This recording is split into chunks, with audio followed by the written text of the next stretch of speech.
if everyone would agree on using I statements instead of you statements, I think that would go a long way to bridge that gap between not hurting someone's feelings, but actually letting them know where you stand as an individual.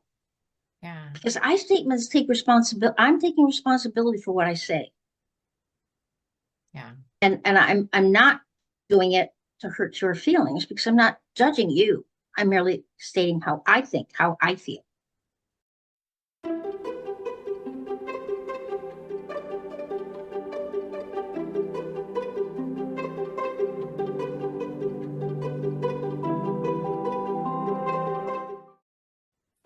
Hi, I'm Staci Neustadt. I am a speech language pathologist and the CEO at Making Sense of Autism, and I'm a student of Susan. And I'm Susan Golubock. I am a now retired occupational therapist who has worked many, many years after I discovered even my own autism with other autistic individuals. I founded Making Sense of Autism because of my passion to not only understand my brain and how it worked differently, but to try to explain what I've learned to other people so that they're more understanding and therefore more accepting and more accommodating to autistic individuals. So, our goal is to help you provide the right support without trying to fix autism, but by understanding it. So, whether you're a parent, teacher, therapist, or just someone who wants to learn, you're in the right place. Be sure to subscribe and join us every week. We talk about a new topic.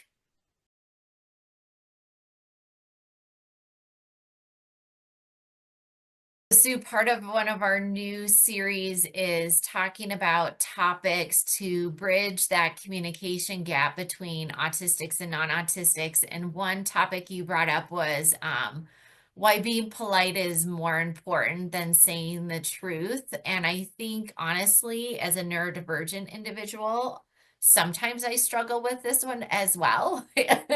I am just blunt and to the point, and I have to be cautious because I have been told in the past you can't say that.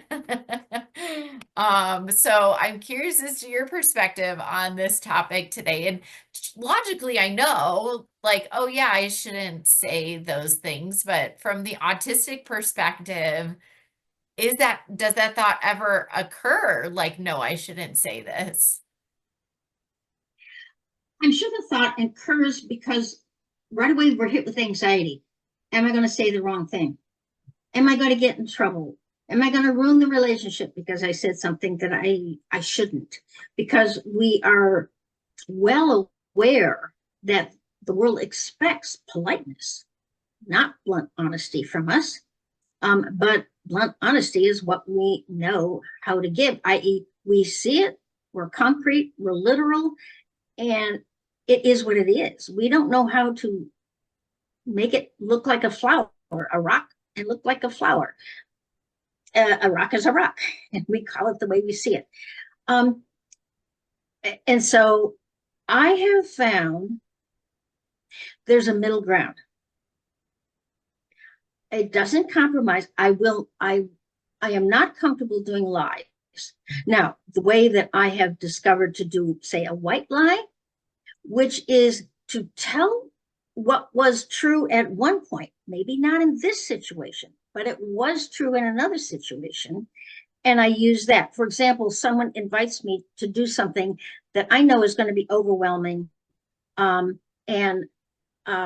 this is not a person that I've revealed my autism to, and I don't want to go into a whole explanation of why I don't like parties or big gatherings, etc. So I may use a reason that I have something coming up this weekend, unfortunately. Well, it was last weekend that I had that thing, but I can describe in detail what it was, but I'm saying it's coming up. So I'm still staying with a truth, something that I know, because liars have difficulty lying because it hasn't really happened. Mhm. And therefore they can't be consistent.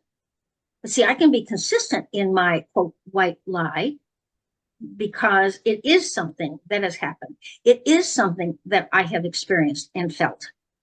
So, okay, that's how I have learned to compromise as far as doing a white lie so as to not hurt someone's feelings.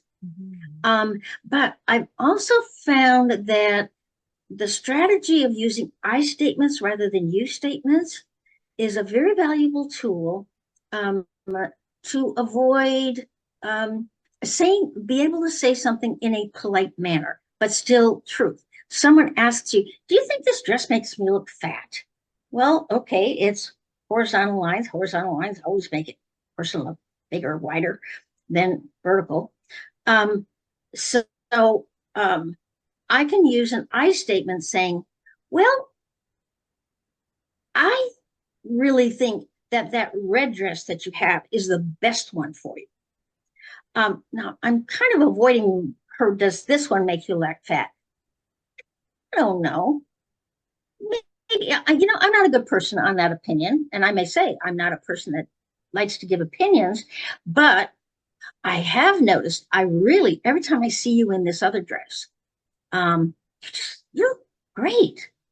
Now, it's not a you statement. Yes, you look fat, or you don't look fat, or you anything, because you statements make them defensive. Now you're judging me. But I statements are purely coming from me. And I can do all I'm not the greatest person to ask those kinds of questions, or I am this, or I am that. But here's what I have noticed, or I have observed. You do the I statements, and it's kind of hard for them to be defensive because you're not accusing them of anything. So if you can see the difference, there is a middle ground. There is a way to politely tell the truth. There is. And I think, from the non-autistic perspective, this is one of those things where we just kind of can shoot these things out easily, whether it's a white lie, whether it's a full-on lie, whether it's just something we say so we don't hurt the other person's feelings. It comes very naturally to us because socially we know, oh, that's going to hurt their feelings. I don't want to say that. And so it just comes very naturally. And that might impact our communication with autistic individuals too, if we aren't honest about any kind of situation. So I think this is where bridging the gap is really important.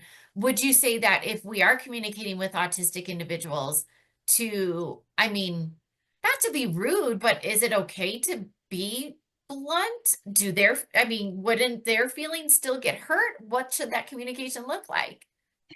Actually, most autistics want the truth. We really want to know, what do you think? What is your judgment of me?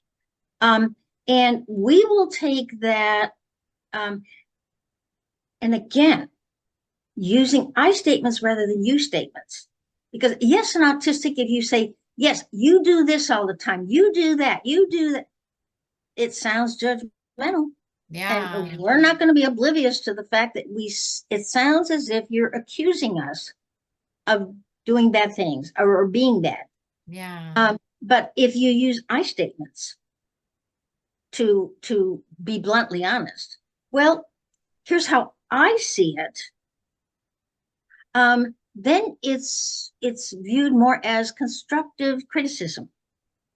And we can see it because we really do want the truth, because we can't act on or know how to change or do something different if we're not given the honest truth. Yeah. So if you code over it and make it like it's no big deal, not at all, then we feel, oh yeah, we should be able to continue to just bombard people with our words because you don't seem to mind. I used to take it when when I was obviously very enthusiastic about what I was talking about, which is usually brain. And the people's response would be, you should write a book. Well, right away I thought, they're telling me, shut up, go write a book, and maybe someone will read it.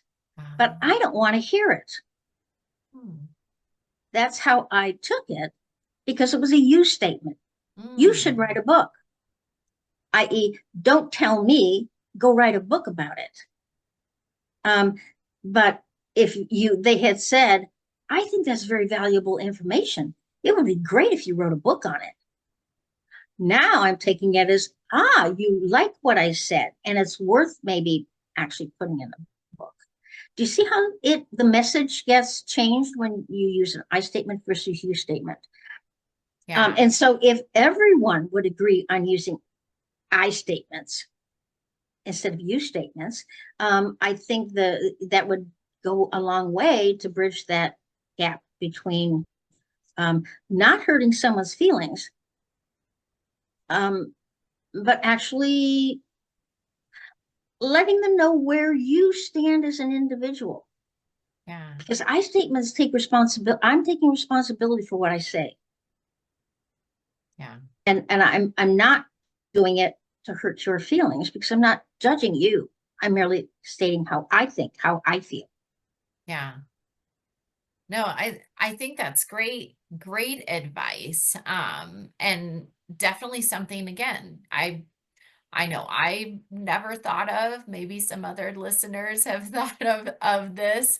Um, and I think it's really, really helpful to understand those differences, because we may not advocate or even say things that we're really thinking again just to not hurt someone's feeling. I'm An episode popped in my mind of I think it's a maybe a movie where the husband always gave the wife some animal because she said like a penguin. Everything was penguins because one time she's like, "Oh, I love this," and so instead of telling him, "No, I don't want penguins anymore," he just kept giving penguins, and she said, "I love it, I love it, I love it."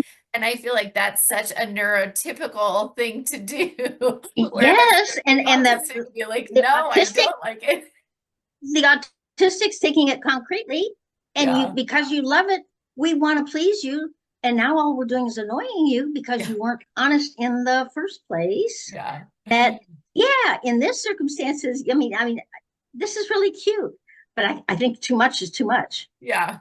I like one, Yeah. but when I get too many, I don't know how to deal with it.